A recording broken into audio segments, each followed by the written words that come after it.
السي حسن بانك علقت شماعه الفشل ديالكم على اشياء خارج منظومه كره القدم، توجهتم الى التنظيم، توجهتم الى اشياء لا تمت لا بصله الى كره القدم.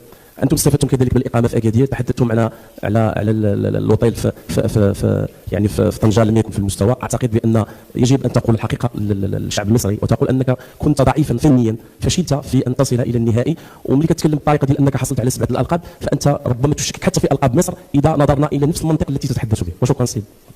انا مش هرد عليك عشان انت اسئلتك مش لبقه، ما فيهاش احترام، حتى السؤال اللي بتقوله مش محترم، فانا مش هرد عليك لان السؤال بعد كده افضل ان عدم الرد عليك، لانك انت مثالي ما عندكش لبقه الاعلام.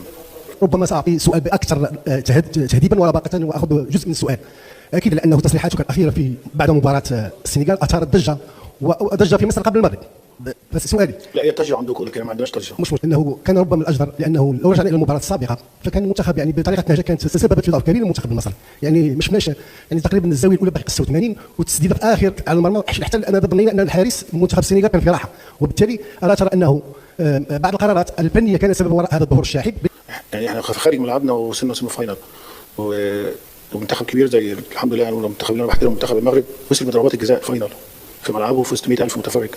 ف يعني احنا خرجنا بهدف بشوط تسديده من بره 18. فبطبيعه كره القدم كده يعني، والجمهور بتاعي مش متواجد بشكل قليل جدا، فمع ذلك احنا وصلنا سيمي فاينل. فانت لما ان شاء الله تلعب البطوله في مصر او يعني ممكن نكسب بشكل اكبر من كده ان شاء الله. وزي ما انا بقول لك صاحب الارض وصل بضربات الجزاء.